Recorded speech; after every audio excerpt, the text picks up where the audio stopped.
నమస్తే అండి. ప్రస్తుతానికి తమిళనాడులో ఒక young hero diamond hero CM అవుతున్నాడు. సో దాని మీద మీ ఒపీనియన్ ఏంటి? చాలా సంతోషంగా ఉంది. తమిళ ప్రజలకి ఇంత నాలెడ్జ్ ఉందా అని అనిపిస్తుంది. ఆ తమిళ వాళ్ళకు ఉన్న నాలెడ్జ్లో కనీసం 20% మన తెలుగు వాళ్ళకు ఉంటే ఈరోజు పాలిటిక్స్ వేరేలా ఉండేది. ఒక మనిషి 10 సంవత్సరాల నుంచి చాలామంది ప్రజలకి లక్షల మంది గెలిపి చేశారు మన పవన్ అన్న. కనీసం ఆయన ఎమ్మెల్యే కూడా గెలిపించలేదు. అలాంటిది 2 సంవత్సరాల పార్టీ పెట్టి ఆయన ఒక్క సమాజ సేవ కూడా చేయకుండా ఈరోజు సీఎంగా నిలబెట్టారు. అది మార్పు అంటే. చెన్నై ప్రజలు కొత్తదనం కోరుకుంటున్నారు.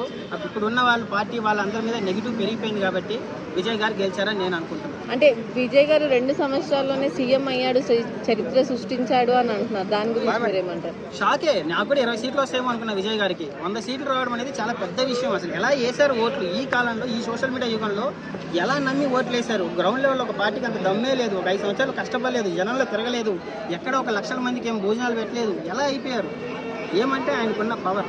విజయ్ గారు అంటే అప్పట్లో మన వెంకటేష్ గారు సినిమాలు చేశారు, తర్వాత ఖుషి సినిమా చేశారు. సో మన తెలుగులో ఉన్న 5 మంది హీరోలు ఎవరైతే ఉన్నారో, ప్రభాస్ గారు అవ్వచ్చు, పవన్ కళ్యాణ్ గారు అవ్వచ్చు, చిరంజీవి గారు అవ్వచ్చు, వీళ్ళందరికీ ఉన్న ఫ్యాన్ బేస్ ఎంత ఉందో ఆయన ఒక ఆయనకి చెన్నైలో అంత ఉంది. అక్కడ ఉన్నది 2 హీరోలు, ఇక్కడ 5 మంది హీరోలు ఉన్నారు. ప్రభాస్ ఉన్నారు, చాలా మంది కల్ట్ ఫ్యాన్స్ ఉంటారు, మహేష్ బాబు ఫ్యాన్స్.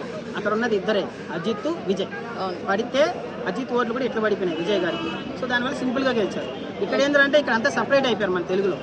మహేష్ బాబు ఫ్యాన్సా, ప్రభాస్ అన్న ఫ్యాన్సా, ఎన్టీఆర్ ఫ్యాన్సా, ఒక పక్క మళ్ళీ మా పవన్ కళ్యాణ్ ఫ్యాన్స్. రకరకాలుగా ఉండడం వల్ల మీరు పవన్ కళ్యాణ్ పేరు తీశారు కాబట్టి ఒక క్వశ్చన్ అడుగుతున్నా. పవన్ కళ్యాణ్ ని చూసి నేర్చుకున్న విజయ్ ని ఇప్పుడు విజయ్ ని చూసి పవన్ కళ్యాణ్ నేర్చుకోవాలి అనే స్టేజ్ కి వచ్చాడు అని చెప్పేసి అంటున్నారు. దాని గురించి మీరు ఏమంటారు? విజయ్ గారిని చూసి మేము నేర్చుకునేది ఏమీ లేదు.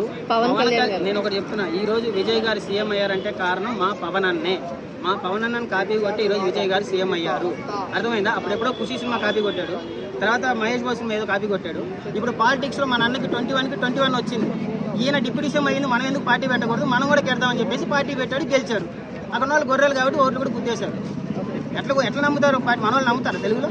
ఆంధ్రాలో పోయి ఆడమ్మ ఒకసారి నువ్వు ఆడి పోయి పెట్టు, జగనన్న మించిపోతుందా? రెడ్డికే, నాయుడికే, పవనాన్ని ఆడ 10-15 సంవత్సరాలు. అంటే ఇంకోటి ఏమంటున్నారంటే ఆయన అలా కార్ డ్రైవర్ కొడుక్కి ఎమ్మెల్యే సీట్ ఇచ్చాడు. సో ఇప్పుడు ఆయన గెలిచాడు. దాని నుంచి మీరు ఏమంటారు? చాలా మంది ఇది ట్రోల్ చేస్తున్నారు. ఒక కార్ డ్రైవర్ కూడా ఎమ్మెల్యేగా గెలిచాడు, నువ్వు పొత్తు పెట్టుకున్నావు అని చెప్పేసి. అది చాలా తప్పు మాట. పవన్ అన్న చేస్తున్నారు, కనీసం 5% కూడా విజయ్ గారు చేయలేదు.